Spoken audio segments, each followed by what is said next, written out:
So here's my recap on episode 4, season 8. So, hands down, first thing, Ghost is still alive. He was pretty beat up after that, but I mean, what do you expect charging head first into that war? I mean, I'm surprised he wasn't dead. Thank goodness. They tried to show animals a little bit of appreciation, but I guess in the end, came out dead. But, RIP to Theon, Ser Jorah, Lady Mormont, Beric, and Dolores. Beric should have known that he didn't have a priest to bring him back this time, so sorry, man. So let's talk about how Gendry is now a Baratheon. He is no longer a bastard child. He is now a Baratheon.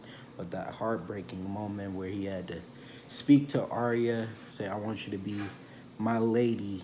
She was like, "No, I've never been a lady. Come on now." Kind of all knew it was gonna happen, but was heartbroken once he did become that lord. So Varys, he is going crazy, dude.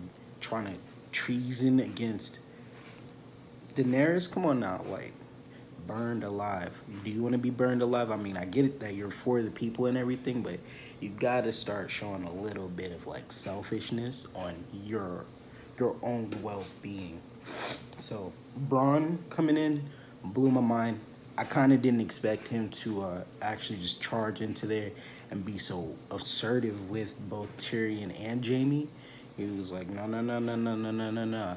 So what do you got to offer me? Because, your sister just sent me to kill you and told me I was going to be a lord. What's up?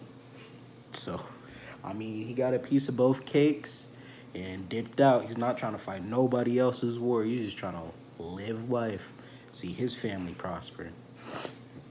And Jamie and Brienne, all I gotta say about that is wow. Come on now. Wow. I really wanted them to stay together. I really did.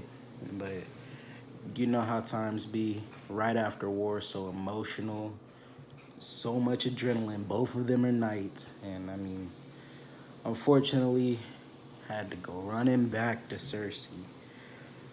Well, not running really, but on the horse. Got to get back to Cersei. You know what he does. Not going to betray his house. Now, Euron Greyjoy. All I got to say about him is that he is wilding out. He is pretty much the hardest character of this season for taking out a dragon. I mean, it was a wounded dragon, but he just pop out the cut. It just shot the dragon out the sky, moving dragon out the sky. We got to give him a little bit of props for that. Took out a dragon and took out their whole fleet. Well, half their fleet, something like that. All I gotta say is wow. He really handled his business like he was supposed to get back to Cersei. But we all know how Cersei's being with him right now. And last but not least, we gotta say R.I.P. to Missandei. We should have known there is no talking to Cersei. She goes by her own rule, but if you threaten to kill her and her baby, come on now. You just it backlashes. It backlashes every time. Every time. She don't care. So we really want to talk about Dany's mental health at this point. Like it's all over the page. She just watched her closest friends die. She watched Jorah die and she watched Missandei die. On top of that, she had to fight her dead dragon, went to the north, fought their war, and nobody in the north liked her at all. Come on now. So, and on top of that, have to watch that last dragon die, get shot out the sky by Euron, watch her fleet get wiped, and have to just be there when Missandei got her head cut off. Yeah, if I was in her shoes right now, which like I feel like we are all in her shoes right now. When we say burn the Red Keep down, burn it down. We don't care. But then again, like you know how much she's trying to like fight being her father.